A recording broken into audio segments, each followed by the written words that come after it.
Line what we are building is essentially we are unlocking $10 billion worth of cash for employees that is currently stuck in paid leaves. We're live. Hey, Shubhranshu, welcome to the show. Hi, thank you.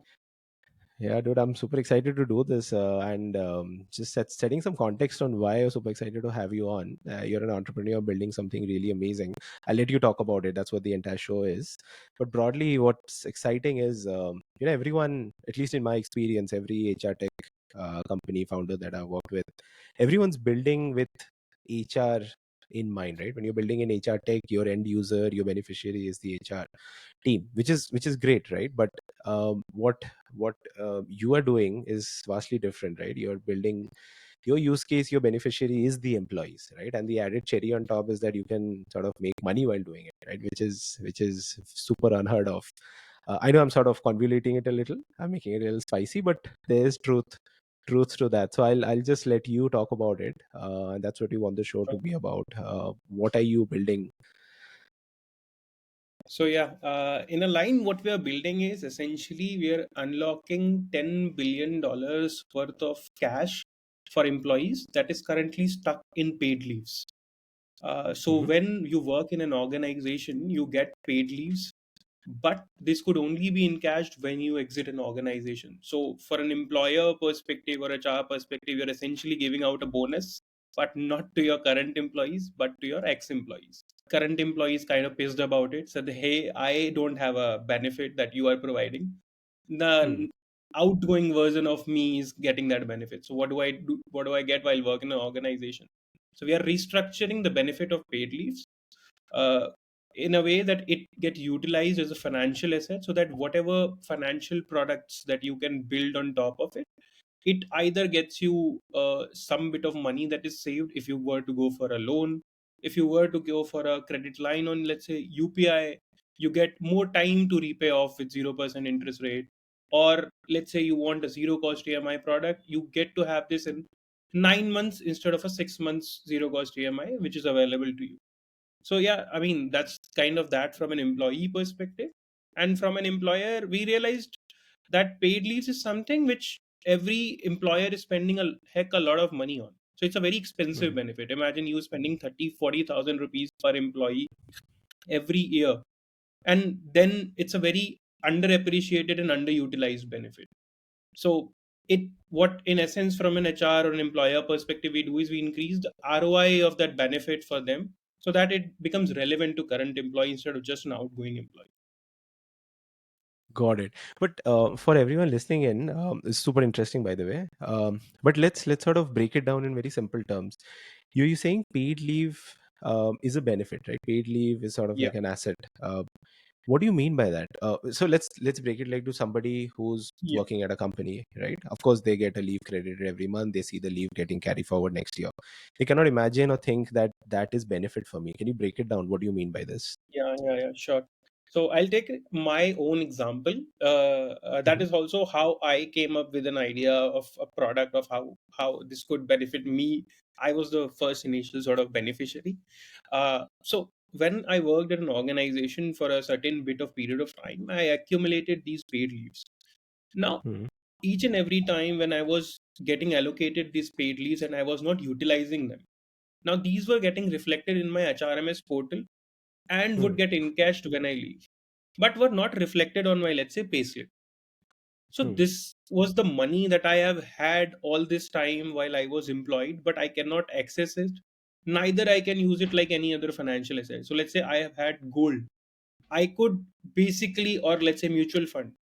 Now, essentially, I can go to any lender or fintech or anyone for that matter. I can say that, hey, I have this product. Can you give me money against it? And they will do it. But They can, here, yeah. on the other hand, I have had all this money with me that was with my employer, which I can only access when I leave. Now, if when all this time in between, when I'm not using my leaves, I cannot either encash it or I cannot even show it to any sort of financial institution. So that, hey, if I was anyways going for money, can you please see that I am good for this particular part? And can you please lower that interest rate like you do it with gold or other mutual funds, Hmm. that sort of Hmm. product? So what we realize that, hey, I am good for this money. It's just that you don't have visibility into this financial asset or money that I've earned. So if I could bridge that gap between a financial institution and, let's say, employee or employer, now I'll be able to utilize this as a financial asset, and this particular person should be able to get financial products which are cheaper, better, lower rates, and anything better than any sort of unsecured credit product. Got it. And just to be clear to everyone listening in, when you say leave encashment, I'm just explaining to everyone what that means is when you, let's say, leave the company, when you exit the company, whatever leave balance that you have, that gets multiplied by sort of your day's salary. There's a formula to that, and that's the amount you get credited, right? Right. Uh, uh, but that also it happens that you get leave encashment every year, or is it only at the end of the year? End So of once you're leaving the yeah, tenure. so on most of the companies, how it functions is you get at the end of when you are leaving the organization. While Hmm. so just I mean we so there has been new labor code that has been passed in Lok Sabha and Rajya Sabha, which actually formulates the I mean strategy around how you're supposed to encash these leaves. Now, what it does is, so over and above any 30 days sort of engagement, now Hmm. the company has to mandatorily give it out to you in terms of encashment at the end of every year. And anything under the 30 days, you they can choose not to encash at the end of financial year, but they would have to encash when you leave the organization. So Why 30? Is all that mandated? so it's just in the regulation. So over 30 days Okay, you have to encash at the end of financial year. Under 30 days you can choose not to encash, but then you will have to encash when they leave. got it. Okay. So there is also very important and interesting caveat around it. So let's say I work in an organization and now my company is very benevolent, right? Hmm. Now they want to encash whatever leaves that I have gotten. If they were to do that while I am working, let's say I have 1 lakh rupees of leaves and I ask Ranak that, hey Ranak, I want to encash my leaves. Can you please do that for me? Ranak is like, okay, I'll do that for you. Hmm. Hmm. Now, if I am getting that encashment while I am working, I have to pay regular income tax on that. So if I come under Hmm. 30% tax bracket, I'm going to pay 30,000 in tax from that encashment. But here's the Hmm. interesting thing. If I were to get that encashment when I was leaving the organization, I would pay zero tax. I would get all of this 1 lakh rupees into my bank account. So that's like a super It's zero important tax, is it? caveat in which, yes. But So it's oh, okay. Did not non-taxable know that. till you encash 25 lakhs within your whole of employment career. Acha. And this is as per the IT Act. Sorry, Yeah, the yeah, Income yeah. Tax Act. Correct, correct. This is so even this has been changed very recently. Earlier, the limit Okay. for the 0% taxable encashment, leave encashment, used to be 3 lakh rupees. Just this, I Hmm. think this or the previous year, government has changed it to 25 lakhs. Oh, that's interesting. Okay, now coming back to what you're doing. So, what I understood, so now we've sort of understood what leave encashment is, right? To summarize, Yes. you get leaves created every month. Uh, Beyond a certain point, you're saying 30, right? People can choose to encash it yearly, or otherwise, when you're leaving the organization, you can encash the whole amount, Organization. right? So, essentially, what's happening, let's say if I were to leave a company today, the balances that I have add up to, let's say, 10 lakhs, right? It is Yes. probably possible. Let's say 5 lakhs, right? But I have 5 lakhs just sitting uh, in my HRMS. First of all, I didn't even know this. Right? Nobody thinks this way that I've got 5 lakhs worth of assets leaving. Now, what is your product doing? How are you leveraging this 5 lakhs? So Hi everyone. Sorry to interrupt the flow of the conversation, but I just wanted to take a minute and talk of two things. One, thank you for tuning in. Thank you for every week listening to my conversations. I hope you're getting some value out of it. And two, if you're listening in so far and you haven't hit the subscribe button, please hit the subscribe button. It takes a second of your time, but trust me, it means a lot to creators such as myself. I want to talk to people from the HR community, from the people space, founders who are building in products, and give you valuable content that you can use in your life. And if you're not from the people function, right, if you're an employee, we all are, we all work, trust me, you should also consider subscribing, because there's a lot of stuff that we talk about which is going to be beneficial for your life, for your career. Again, thank you, and back to the show. So what we have built is a very interesting way to harness the financial value of those paid leaves. So what we do is we partner with employers to let Hmm.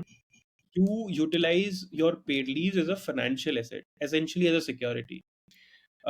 So what we do is we have integrated with HRMS systems on the back end, like your Darwin Hmm. Box, Keka, Zoho, Great Hmm. HR.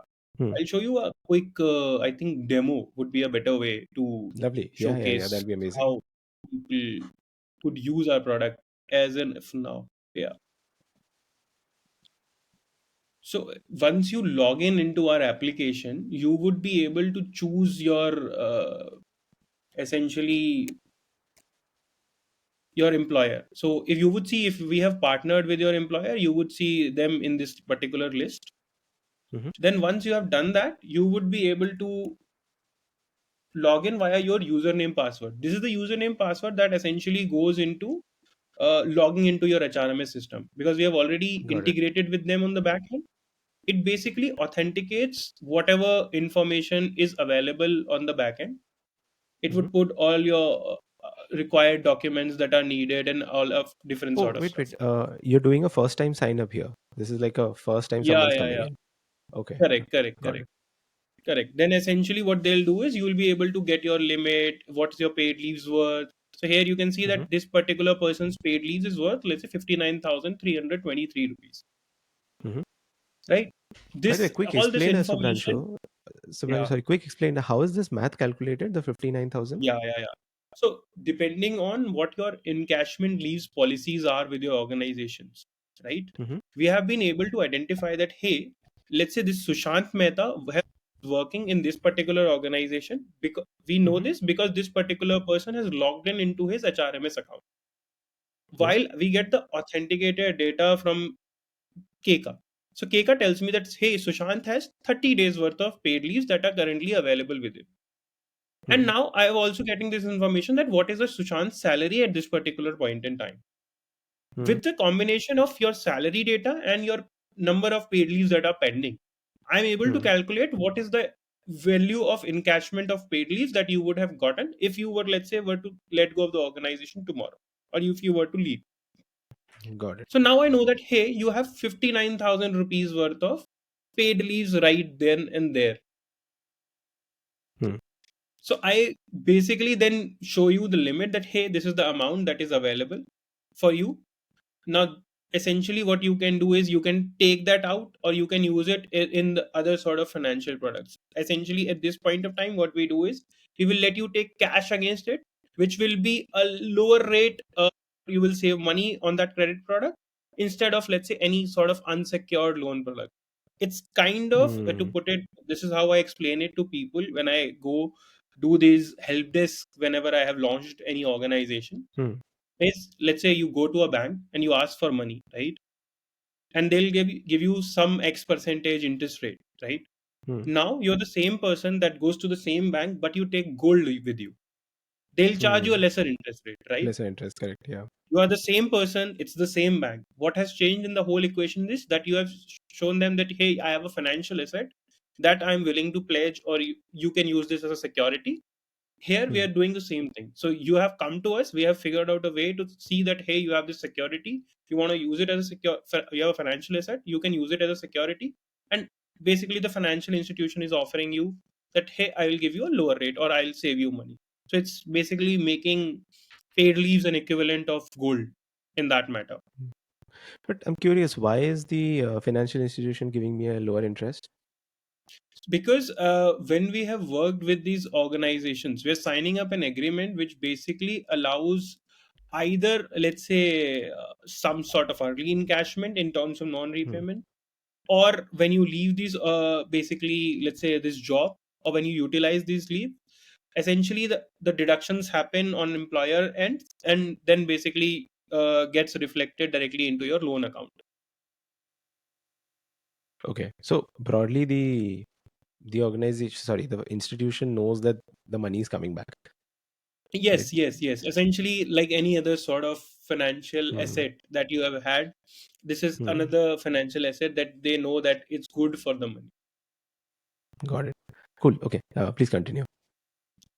Yeah, this is largely it. How we think about product in a perspective is essentially that, I mean, when I started, we realized, if let's say if I were to give loans to 100 people, or any sort of credit product, even your credit card, right?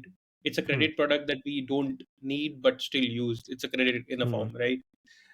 Now, have you ever thought that why are some people getting better points on cards while some people are not? Hmm. Hmm. Because apparently the cards are structured in a way that all the good cards goes to good people, which means lower risks for banks because these people are not going to Hmm. default. And then you are rewarded for being, let's say, credit worthy or not defaulting, right? Hmm. What we realized was, if there are 100 people who are taking, let's say, any sort of loan, 98 people are good, like you and me, right? They're going to repay every time Hmm. on time, and Hmm. but they still don't have security to show to the bank. Hmm. So Hmm. bank will give them an unsecured, without any security, a credit, which will be at a higher risk. Here, Hmm. what is happening is, for the 98 people who are anyways going to repay on time, it works as a financial security buffer, which Hmm. they are not even going to use. Hmm. So it's essentially reducing my risk without doing anything. So why should I pay for other people's sin of they are not, if they are not paying? Hmm. So what we want to build is financial products specifically for these set of people who are anyways gonna pay. Hmm. So you can build credit lines on UPI, which could give you better rewards, which is backed by your paid leaves, which is a security which is very digital. Like you can issue it in a Ziffy, or let's say you want to get a zero cost EMI product. Why should you and I both get a 3 months zero cost EMI when you are the defaulter? Doesn't make any sense. I am Hmm. not defaulting. Why should I pay for your sins? Because it's the pool Hmm. where the risk is happening, right? I am, so anyone who is paying is someone. So essentially, whoever is defaulting is getting paid essentially for someone else's, right? If I am Hmm. paying everything of mine on time and you are defaulting, and basically I am paying for you, that is why my risk is Hmm. higher, my interest rate is higher, or any other sort of stuff. If all of us were not able to default, we would do it in 6 months Hmm. EMI instead of 3 months EMI. We will be able to get better products. So this is going to be actually super useful for micro transactions. I won't say micro, like let's this. I just bought this AC, right? Yeah. I was looking at the 3 month thing on the credit card that I was using. The 3 month EMI wasn't there, right? So I swiped it fully, but at the back of my head, I was like, I wish I would have got a zero cost or a very low Yeah. cost 3 month, 6 month EMI, zero cost rather. Right now, if let's say I had I have fairly a large number of leave balances left, that would have been unlocked for me, right? That's what you're saying. Of course. So I think even the, I mean, so the more we talk to people, is it's the customers that give us more ideas at this point. So I Mm, was talking to someone. So this guy had like a, I think a he bought a 80,000 worth of television set. He has like 2.5 mm, lakh worth of, I think, salary, and more than enough money in paid leaves that could cover for this television set. He's a very financially savvy guy. He gives us lots of ideas. So he bought this at 6 months zero cost EMI, but he wanted to go for 9 months because that would allow him more easier repayment sort of stuff. So mm, he paid some money out of pocket, and it hurt him. Then he came to us and said, "Hey, I had this thing. If you could provide me a zero cost EMI for these television set, I would have taken it from you." So mm, then we realized, hey, we can build zero cost EMI for him because this particular person is not gonna default because he has this asset or security. It's not his problem that Bajaj Finance or Standard Chartered or HDFC Bank is not treating this as a asset, or they don't know about it. because they haven't Hmm. partnered with your employer, or they don't see it as a financial asset at this point. So we realized, hey, I mean, we have to come in between, solve for it, and build better products for them because they deserve it. I mean, Hmm. But let's talk of the ugly side. What happens when you fail to repay as an employee? yeah. Uh, So what we have done is uh, reflected it very. I mean, we're building it very differently from any sort of salary advance product per se. So in salary advance, what happens is, if you were to, let's say, not able to repay, what that particular person would do is come to your employer and say, deduct it from this particular person's salary. yeah. We think that, I mean, it's pretty bonkers. That's gonna solve just one person's problem, which Hmm. is financial institution. That, hey, you have got your money. If that Hmm. person was able to actually repay, he would have. You wouldn't Hmm. have to deduct. You have not actually reduced their financial stress or anything. You have Hmm. basically increased it. You've just got your Hmm. money, because Hmm. otherwise they would have paid. Now, how what we think is, in 99% people, anyways, in our experience from the last year, they repay. They don't even need any sort of stuff. But the 1% people that would need some sort of things, what we do is, we offer employers, so it's going to get a little bit technical over here in Yeah, terms yeah, of sure. financial thing. So what we do is, so for a CFO perspective, if you see paid leaves, Hmm. right, what is it for an HR? It's a benefit. It's something you give your employees, they can Hmm. use it, and they can encash in and everything. Hmm. For a CFO, it's a liability on a It's a balance sheet. liability, right? Yeah. It's something which which is unpredictable payout, which is going to happen at any particular point in time, and it's going to increase every time there is an increment. So if my paid lease value is 1 lakh Hmm. rupees and I get 10% increment next year, that same paid lease is now worth 1,10,000 rupees. Hmm. So that is a liability that is increasing every year. So what we Hmm. offer employers is, we realize that if these are the people that actually need encashment, they actually don't need leaves. They actually need Hmm. encashment.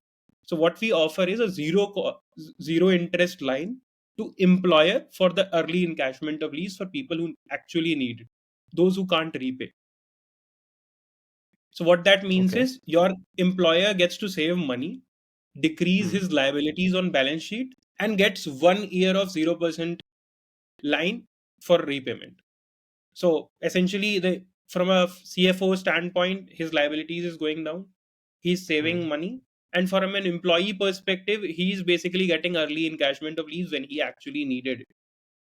Because if I were to Hmm. deduct it from salary, that was not gonna reduce his financial stress. Whatever we say it, name it, or whatever, it's the usual course of action that he was anyways stuck in. So that's like the another Acha. part of it, how we liquidify or encash those sort of leads for people who actually need it. For 99% people, Hmm. we don't even do, so like, monthly deductions from payroll.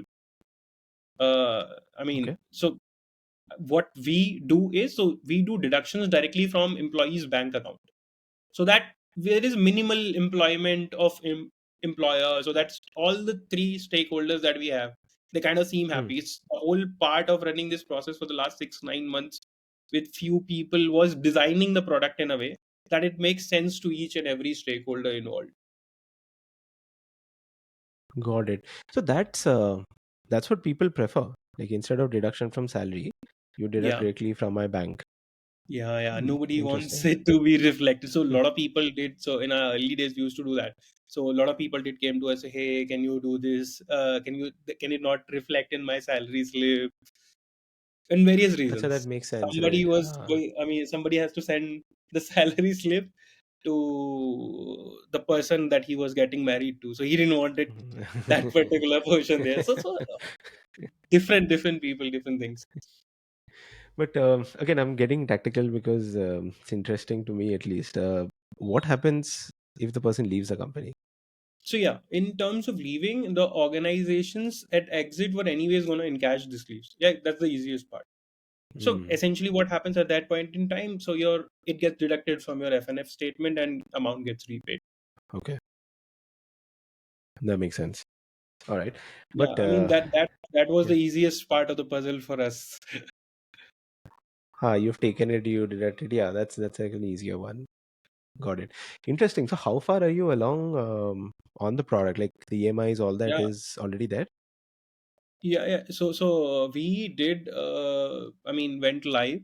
We ran 6 months of closed beta with few players, and designed the product as you can see now as to what the Hmm. employers need, what HR need, what CFO needs, what employees need. And we were able to do more than like 50 lakhs worth of loans in just 3-4 months there. So we realized, why do people need money, what they Hmm. are getting it at, and all of these people, contrary to what everyone would believe, are people who have a salary bank account at HDFC, earns around 70-80,000 rupees a month, and have a credit card. So Hmm. I think so that's very different sort of audience that we got. When people think about credit, they don't, I mean, immediately think of these folks. Hmm.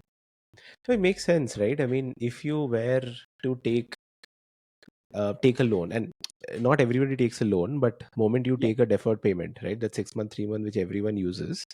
Uh, why not use an asset which you've actually worked hard for every single day, Yeah, I mean, and use it's that to something reduce your which is liability? benign. Yeah, amazing. But I think we jumped the gun a little bit, Shubhranshu.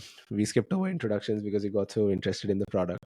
But I would love to sort of learn about your whole journey, and how did you even think of this? Like, what was that personal pain that you saw that led you down this path? Yeah, so yeah, sure.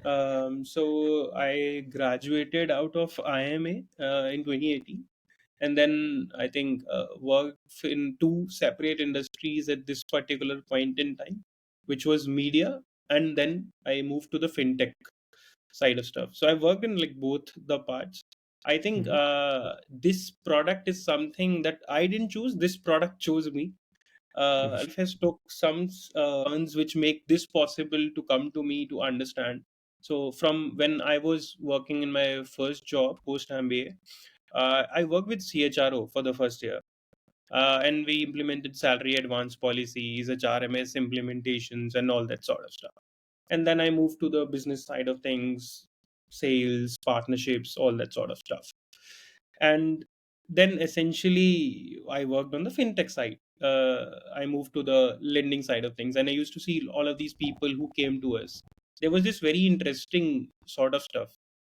All of I mean, these were people who were earning 70-80,000, 1 lakh rupees sort of month, Hmm. and have more than 700 sort of credit score. So I thought, why don't, so I was working at an NBFC. So I thought, why do these people are coming? I mean, why are these people coming to any sort of fintech or NBFC for that matter? These people should get at 10, 11, 12. Like I used to live in my own bubble. Hmm. Uh, that they would get it at that. Then I realized that life is a little different for everyone. For people who are earning somewhere around 70-80,000 or 1 lakh post tax income, they have this thing called home loan. And when Hmm. in India you are earning more than less than a lakh, and you take home loans, your 35 to 40% of your salary will go towards these home loan EMIs. Now, this particular person, when they go to a nationalized bank like HDFC of sorts and everything, they'll see that, hey, you're as anyways paying 40%, 50% of your salary towards this, right? And it does not make sense for me to sell you a loan of, let's say, 1 lakh, 1,50,000 rupees. And if I'm going to do that, I'm going to charge a pretty higher rate, Yeah. because it's Yeah. also unsecured, because I don't know what's going to happen. Hmm. I cannot Hmm. even like take away your house, right? So that's Hmm. not gonna work out for them. So these were the people who came along. Ideally, when I thought, and when I was working on that problem statement or how to serve that people, then coincidentally I got encashment of my leaves from my previous employer. Then Hmm. I realized, hey, I never Hmm. thought about it, but I have had this money all this while, which I Hmm. can't even have access to. It makes no sense. So a lot of these people, well, while they are going out saying to the bank that, hey, give me this money, and bank is charging X percentage rate, they could lower it at something less than X for definitely. If they could see that, hey, I have this money, you talk to my employer will tell you that, hey, this particular person has 1 lakh worth of paid leaves, so why don't you offer it? If this particular person, let's say, default, I'll give you this money, or when he leaves, I'll give you this Hmm. money. You do some kind of an arrangement with that. For as an Hmm. employee, I thought around it. So then I figured out that, hey, if I could use this as a financial asset or a security, that could basically lower the rates for a lot of people.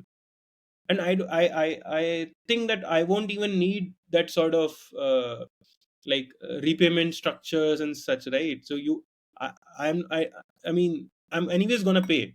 That's gonna not Hmm. gonna change anything in my repayment structure or anything. I'm anyways gonna pay. So that's just gonna save me money. So why don't Hmm. you guys both talk to each other, figure out that I have this asset, and figure out whatever Hmm. arrangement that is required. So that's Hmm. how we arrived at that problem, and then we started building. Then we talked to a lot of folks and came around a working solution. Got it. So in your journey, Subhanshu, who's rather, let me frame it this way: who's the set of users who you think is your ICP, right? I'm not saying from the employer side, the employee side. Like Okay. this 78, 1 lakh, or is it the blue Hmm. gray collars? So, yeah. So ideally, it's more white collared organizations and white collared employees that have these paid leaves, and this is where most of them have some sort of credit products. But Ideally, gray in collars India, also if have you would paid say leaves, right? credit is a need that everyone has, from blue Correct. collar to white collar to everyone else Hmm. entirely altogether. But paid leaves as a financial asset, this is something which mostly white collar would have rather than these blue collared organizations. So Hmm. they, as a credit product, everyone would need it. Like if you could save someone's money, everyone would love to save that money, obviously. But with whatever constraint that we have in terms of financial asset or in terms of allocation of paid leaves, it's more beneficial or it's more targeted towards white collared organizations. And even in then, different product gets used by different sort of folks, like you said, right? The AC example, right? Hmm. So that could be something which would be required by you who earns a little bit higher and then let's say 1 lakh rupees, right? So it Hmm. depends on what product that you build.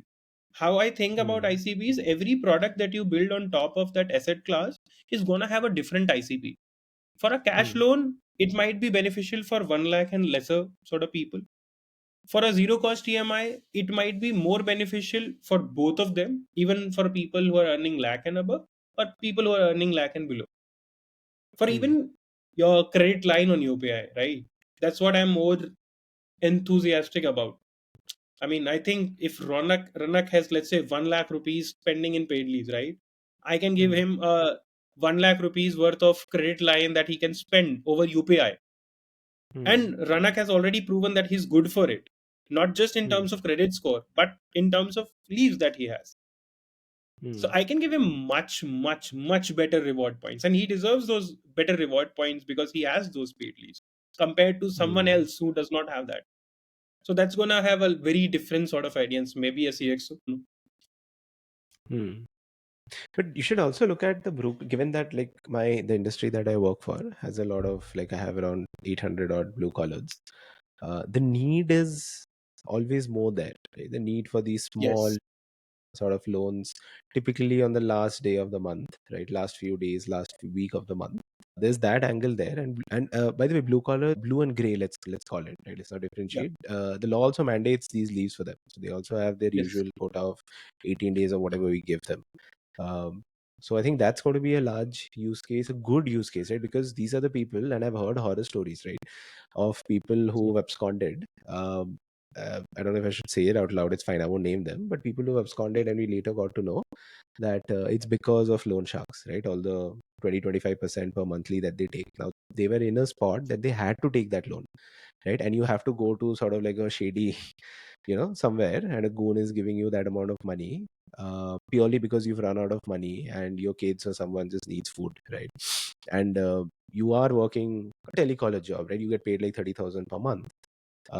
So I'm sure over the course of a year you'll accumulate that 5, 6, 7, 8,000, and they are going for small Yeah. amounts, right? And they had to abscond, flee, literally flee the city because of all of these problems. So I'm just thinking out loud here with you that this is actually going to be very helpful because they've worked hard for this, right? And they work super hard, super long hours, but just that there's some cash I'll tell you sitting. very important. I mean, a simple caveat. We did this for one, like few blue collared organizations when we were piloting a solution. Hmm.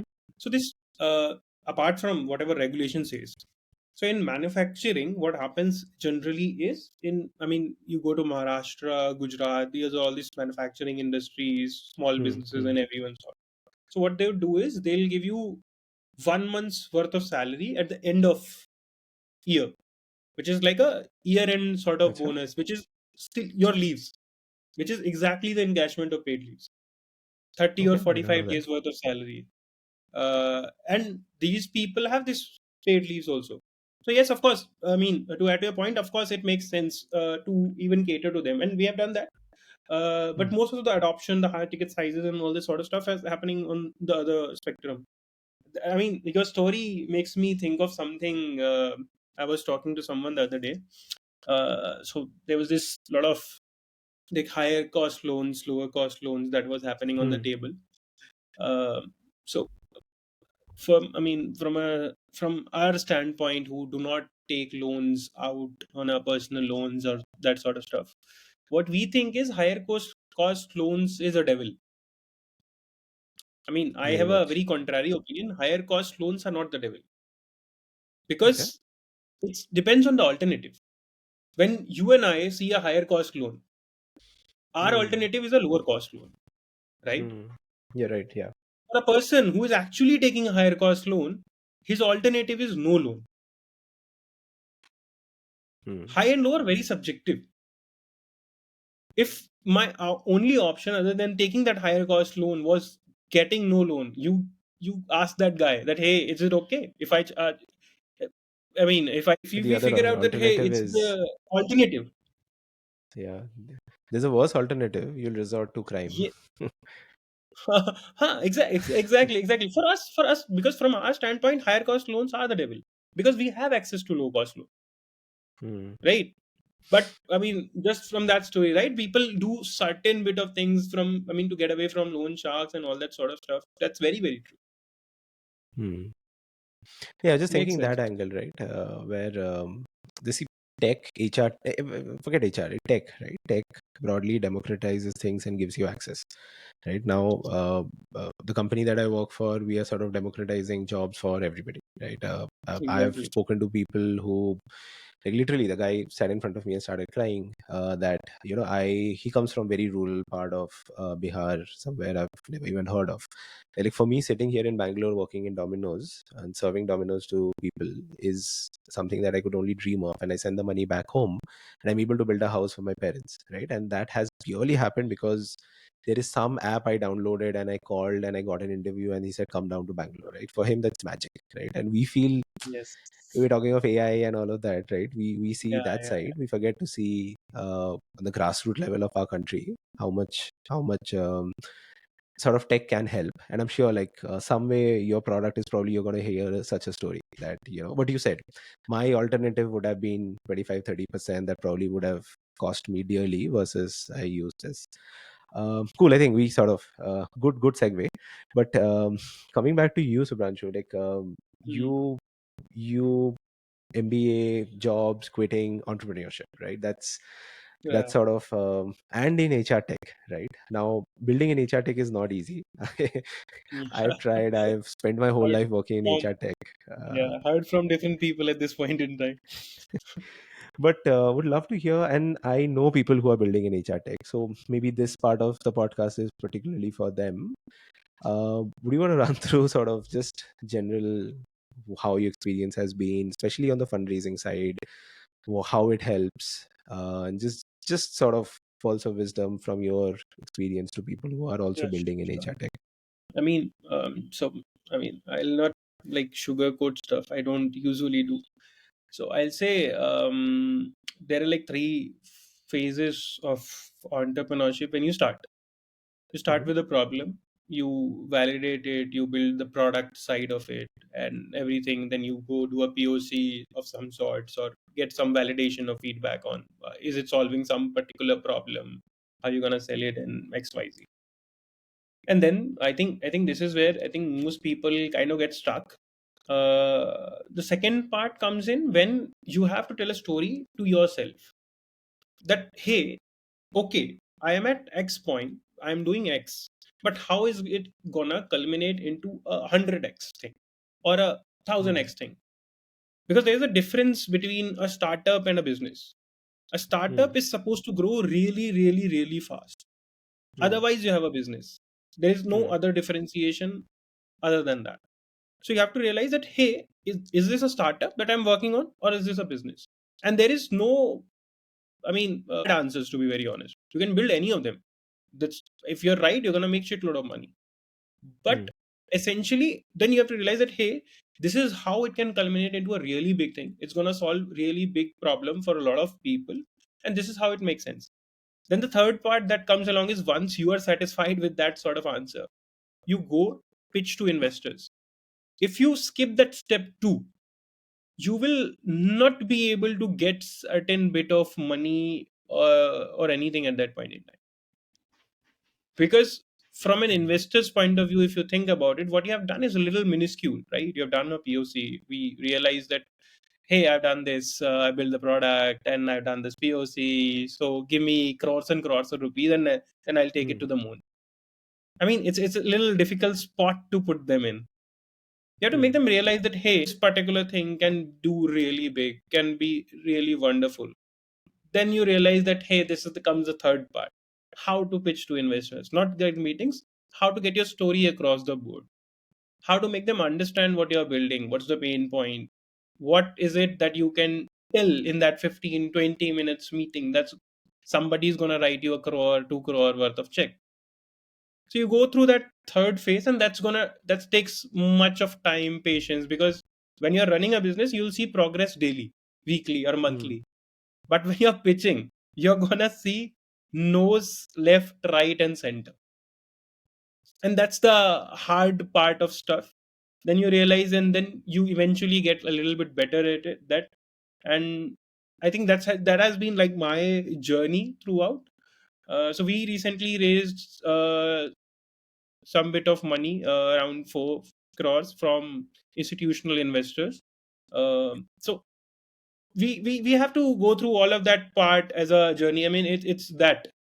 But Hmm. then essentially you realize that, hey, this is how I'm going to structure it. My job is to actually sell at every particular point in time, and you cannot sell until you're sold yourself. Hmm. You have to first sell whatever you're doing to yourself, then only you can sell it to anyone for that matter. Got it. Talk a little of the story that you mentioned. Uh, what what's the story like? Is it truth? Of course, it has to be truth, right? But how's you're Yes, basically projecting the future. How's that yes, framework like? yes. So I think it has to come from the fact that, hey, how is the world really going to look like in, let's say, 10 years if I were to do Hmm. this? Is it good? Is it bad? Is it like something which is bound to happen?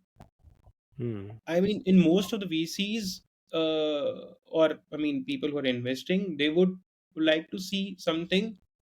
Even if there is a 10%, 5%, or 1% chance of you making it to the other side, in case you are able to do it, that has to be a very sizable outcome for them, because otherwise it does not make Hmm. any sense. It's just And how what's a the business sizable is outcome? structured from a financial standpoint for them.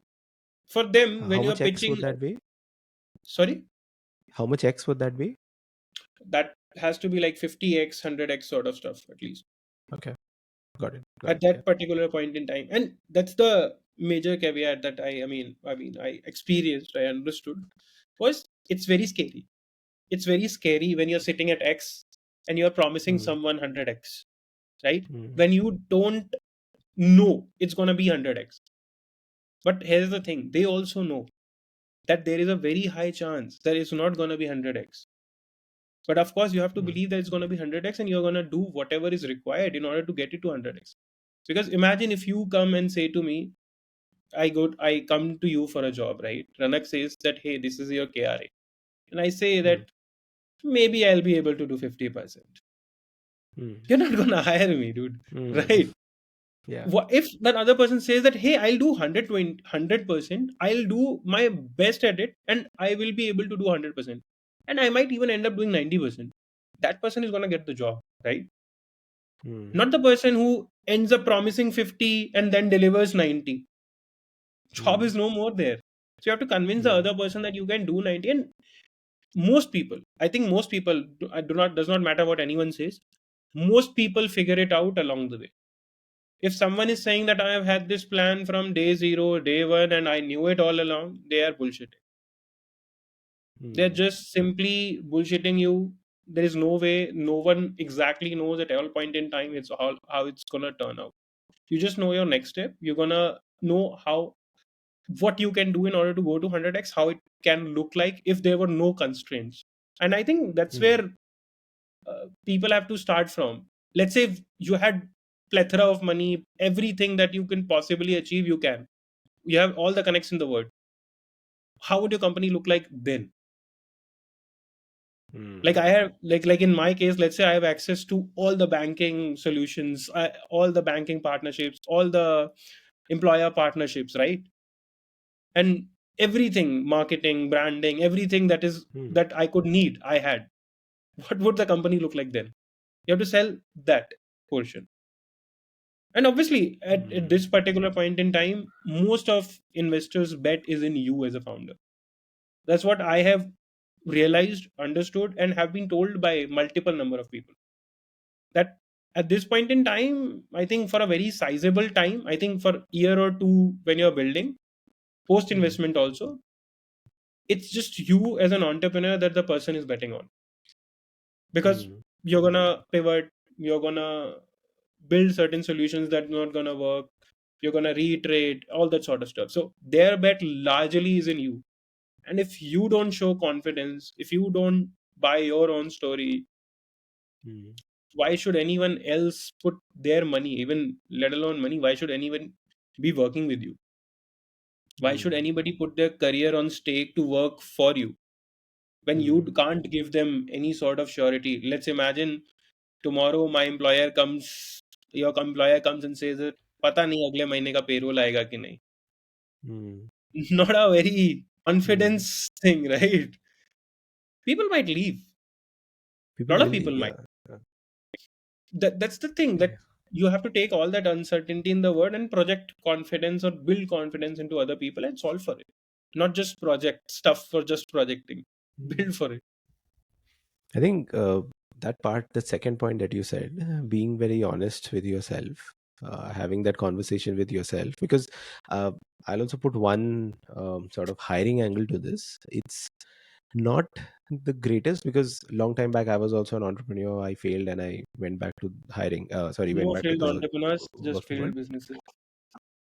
Yeah, someday again. But then Yeah, again, like whoever tells me, everyone who comes to me and says, should I start up? I always tell them, please do, right? Because I'm a changed person. You are changed, right? The learning, exactly. your mindset, just the elasticity of your mindset, that rarely happens. When you're working. But then again, like I was saying, for people to take this plunge without really having that thought to yourself is not ideal because let's say it doesn't work, like you said, if business fails, to come back to Yes. the job world is very difficult, right? Because you don't start from zero, but then you start from where you left off, right? Hmm. Which I guess it's somehow some part of it is my responsibility to make sure that doesn't happen, but it happens, right? Your last asking salary is going to be the salary you were getting 2 years back, right? You're not going to be able to say, I did a business, I would have got 10%, 10%, but nobody gives a Yeah. shit. It's unless you're joining a startup again, Yeah, of course. right? Otherwise, so that's a sort of risky thing to do because I've seen so many, right? I've interviewed so many people who started businesses for 1.5 years, clearly not thought out, and you're coming back and you're not making inroads. It's painful to see. What you said, sort of, that makes a lot of sense. That if you just take a long amount of time to have that conversation with yourself, is it a like they call it lifestyle business, right? Yeah. Maybe a lifestyle business probably would in long term generate more revenue to you than you go to Correct. an investor Correct. and Correct. goes bust. Of course, Got you it. have to take your bets and be comfortable with it. Hmm. Yeah. I remember. Yeah. You said a very good point. I mean, the uh, reward is not what you get. The reward in this journey is what you become. Hmm. It's very true. And I have this like one book, and I have like highlighted one particular page that I keep going back to. Which book is this? So it's Hard Thing About Hard Things by Ben Horowitz. Uh, I have not read it. How So about there's her? this very small instance which like was very hard hitting for me. For me, I don't know why, but it was a very hard hitting Hmm. thing for me. So he was taking his company public, and so he had this company public, and there was an acquisition offers on the table, 2 3 offers essentially. And then an auditor of theirs, which was ENY, which is mentioned there. So ENY is also the auditor on the other side of whoever has bid for the acquisition. Hmm. Now this Hmm. person says that however you are recognizing the revenue is wrong. So let's say if you have signed 3 years deal, you cannot show it in every year. You have to show it in every month's revenue, or you have to show it Hmm. in one go, something of that sort. So he says, but my auditor is also ENY, right? Why don't you guys talk to each other and figure it out? Hmm. Then they got on a call that he's the ENY auditor from the acquiring company. This guy says that hey, I don't know him. I don't think that's gonna work out. This is the way we are going to work. And obviously the ENY guy that works for him, he's pissed, but they can't do anything, right? So he says that okay, so this is where Ben Horowitz come in. His chief sales officer is there, legal guy is there, everyone is there. Ben Horowitz says that okay, if we were to basically change these agreements with these companies, and they were selling softwares to financial institutions. Imagine selling to HDFC Bank, SBI, these sort of Hmm. players. And they say that if they give it in writing that this is what they meant by the revenue recognition, would that Hmm. suffice? Now that ENY guy again said that no.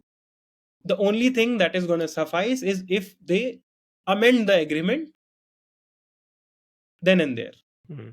And the bid has to be responded in 48 hours. And imagine you're running a public listed company, right? Hmm. If this goes out, and this is your fiduciary responsibility that you have to tell the market, right? Hmm. Now, if you tell the market, your stocks are gonna tank down because your revenue recognition is a bit different. Your revenue is different, your multiples is gonna be different, your valuation is gonna be different. Hmm. And if your valuation tank down, that obviously the acquiring offer goes away, Hmm. right? So you're stuck. So he stays, like he pulls whatever he can in these 48 hours. He calls his investors, he calls whoever he knows who puts money in those banks, so that hey, call your banker, get them online, tell them to get their legal team involved. And he had this agreement signed in 48 hours, amended. I think Hmm. that's the kind of person you become. Hmm. If you were to give it to me, I mean, when I am in the job, I don't think I have the capability to do it. But that's the thing that I strive for. That hey, Hmm. if I had this situation, when is it that I would have quit? Hmm. Maybe when this ENY guy said that this can't happen, this can't happen, this can't happen, could I have gone to that length? I think that's the core part of it. This is how what you become. I mean that's more meaningful than any other thing that you get along the way. But what's changed in you in your last 1 year? I think that's the major part of it. So, and I think that this is what people say by perseverance or anything of that sort. It's just that there are 10 ways you can get blocked doing anything, right? Which is the moment that you quit. Hmm. In Ben Horowitz's example, he could have quit first meeting, second meeting, third meeting. Some investors saying, no, I can't call him. No, I can't do this. One agreement falling back, second agreement falling back. What is it that you will do in order to succeed? Will you just Hmm. rake in? I mean, and I think it's very over complicated and stuff for other people. But you have to do whatever it takes. If I have to call Ronak to get the deal done, I will call Ronak. I'll go to his home. I'll sit in his lobby for 4 hours. Doesn't matter. If I have to get that meeting, where do you stop? That is going to define do you become successful or not. Hmm. That is what I have learned along the way. I was not that way, but I've learned along the way that hey, every time you push a little, push a little, push a little, push a little, that you become that person that hey, I'm not gonna stop at this, because earlier also I didn't stop at this, and that worked. Imagine for one time in your life you go do that, pull that kind of stunt, right? Now you are Hmm. that person. You're not gonna Hmm. take no for an answer, no? That hey, I did it last time also, and that worked. That's gonna work no matter what. The thing is, I think that, yeah, everyone who's not an entrepreneur, who's never tasted it in their lives, will not understand what you're saying.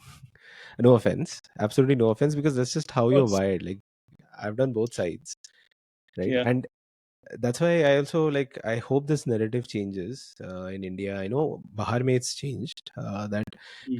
failed business, not failed entrepreneurs, Uh, uh, they are the best, like, when you bring them to work, right? Because they carry that with you, right? They are the ones who come in and say, okay, nothing is impossible, has to happen, has to happen, has to happen. Unfortunately, over time it erodes. Now there'll always be some people who high bias for action, but the madness, right, which entrepreneurship has, that I have to do it, I don't give a shit, it has to happen, you stay awake the whole night, uh, I think it's only there when it's your own thing. It's yeah, very yeah. difficult to replicate at It's work. not. It depends. It depends. I'm not saying everyone has to do it. And I clearly said that I wouldn't if I was there 2 years Hmm. back in my previous job, and I kind of regret it, to be very honest. I'll not lie about it. If I were to do another job, I would. I would, because that's me now. That's not. Hmm. I think that's about the person who you are. You cannot just flip the person into another person without having any sort of external circumstances or experience. Hmm. I wanted to do it, so now I have created my own identity around this kind of a person I am. So if I don't do it next time, I'm not that kind of a person. That's more, I think, something that you associate with Hmm. your identity over a longer term. And if I am not doing it and you come as an employee and ask me to go above and beyond and do all of that stuff, that's not my identity. If you have to make that person, it's, I think, a manager's job or other people's job to change their identity bit by bit, because you can't expect things out of them without changing their identity or helping them change their identity and making them feel good about what they're doing. It's very difficult to change internally. That's why I love Yeah, Google and of all these course. companies who promote entrepreneurship within the company. You, like, you allocate a certain amount of fund. Yeah, MPL yeah, had yeah. that. Irony, Oh, MPL had that. Nobody used it. Nobody. oh, They had almost $1 million. Not one person. nobody used it. At least till the time I was there, मुझे पता नहीं what's happened now. Nobody used But it. I came close. I came uh, very close. But again, I didn't. I should have, now that I think about it. It was a good product. I wanted to do something in people analytics. Again, ahead of its mm, time. If AI was there, I probably would have done it. Okay, interesting. I mentioned AI. I forgot about AI in this whole conversation. Won't be my podcast without talking of AI. Do you see? I won't ask the cliched AI HR में क्या होगा question, but in what you're uh, building, do you really mm. see like a scope for sort of really the good part of AI, right? Automating some of the stuff, really playing a part here, or how's it? Of course, of course. Definitely. How I see, how I started building any sort of product was from the fact that if you were to, let's say, so how I think is, I think assets are essentially the coupon codes for any credit product. So, like, if you go to buy any product in the market, you apply a coupon code, your It's a prices go down, very good right? tagline. Yeah, yeah, So essentially, your prices would go down. How you used to yeah. hunt for coupons in 5, 10 years ago was the fact that you would go to a website like Coupon Dunia, grab on, you'll figure out that, hey, I want to buy this. What is the coupon for this? And Correct. you'll copy that coupon code and then go to the e-commerce platform and paste it. Now, Hmm. how it functions is essentially if you go to Swiggy, Zomato for that matter, you don't need any other external website for a coupon code, right? They'll show you these all the coupon codes that are applicable for you right then and there. Hmm. Even on that cart value and everything, they have automatically calculated and said that, hey, these two are you are eligible for. If you add 250 rupees, this is what you would be eligible for. If you have a card extra, you would be eligible for this. Hmm. So essentially, how I think the world will operate is going to be not just this paid leaves as a financial asset, but they're going to be more financial asset that are going to be digitized and available to you in the form of, let's say, coupon codes sort of stuff. So when you go and ask for, let's say, 5 lakh sort of loan, you don't have to tell me what assets do you own. You don't have to tell me what would be eligibility for you. I will figure out with the help of AI and every other thing that, hey, Ranak essentially has 1 lakh of this asset, 1 lakh of this asset, 1 lakh of this asset. So instead of taking 5 lakh rupees, which is completely unsecured credit, you would get 2 lakh, 2,50,000 rupees from these asset limits. And the remaining 2,50,000 would be, let's say, your unsecured, which would essentially save you money. So Hmm. more, I mean, in gathering information, applying it Hmm. and personalizing it, AI is going to play a very crucial role over there. So it's going to Hmm. be like more like a unified layer of stuff altogether. Hmm. Like a it's a good world you painted. Hyper personalization of coupon codes, like personalized to you based on what you've done. Yeah, of course. I mean, Uh, I think it has always troubled me, to be very honest. It seems very bonkers. Let's say you have a mutual fund, right? And you can get money against mutual fund. But you go to a yeah. bank, right? And if you ask for money, they'll give you personal loan, right? They're not gonna even tell you that, hey, you have mutual funds. It's not. So Hmm. it is two part. One is information. The other is Hmm. incentive. What is bank's incentive to provide you a lower cost loan when you are already credit worthy? If I can give you unsecured at higher rates, I will give you unsecured at Hmm. higher rates. Why will I push you towards a security thing? I Hmm. only, if I am a financial institution, I only want to push people into secured products if I can't give them unsecured loan. Hmm. So then you realize that it's pretty bonkers. It's working against you. Why do you have to come at a optimized solution that I have mutual fund, give me loan against mutual fund? I want money. You give me money, you figure out what options do I have, give me few buttons to click and lower my rates. Why Hmm. should I have I- to do all of this stuff? Is this a India problem? Like what you're saying? Has It's other it's it's Western everywhere. countries solved it? It's everywhere. It's everywhere. It's I think it's a human incentive problem, Raj. It's a technology problem plus a human incentive problem altogether. Because imagine if Hmm. banks are doing $100 billion today in personal loan and $20 billion of that move to secured, Hmm. your NPAs are still gonna be same, right? Hmm. People are still gonna default. You're gonna get it back. People who are anyways good, you were lending it to, right? The only thing that has gone down is just your margin now. Why Hmm. would you want to push them to secured now? Hmm. Because you have worked Is it so hard to gather these people, get their trust, and now you want to monetize. so? You're saying what you're doing? Nobody across, let's say, US, Europe, I don't know, everywhere in the world, no one has monetized So leaves. the companies are, I think propping up. It's in US also, something similar is being done at this moment, and people are like absolutely loving it. I think last Hmm. year these guys did like 300 crores, 400 crores worth of uh, advance against paid leaves. So Okay. So I people, know Early yeah, Salary. There's a startup called Early Salary. They do these early salaries, right? yeah, This is different. You're saying on leaves, 400 crore yes, yes, ka yes. So already so transactions how being done. how Okay. I think products have been structured in a way. So early salary is something which is very blue collar oriented. Early Hmm. salaries is something which basically you are getting against your, let's say, salary, right? Advance against Hmm. your salary, which is Against the for a salary, very yeah. short term thing, which is like 10 days, Hmm. 15 days. So we realized that anyone who has access to credit card, right, Hmm. has access to 0% interest rate at 45 days, Correct. right? If I have a 0% interest rate thing at 45 days, I don't need earned wage access or salary advance for that matter for 1 month. Hmm.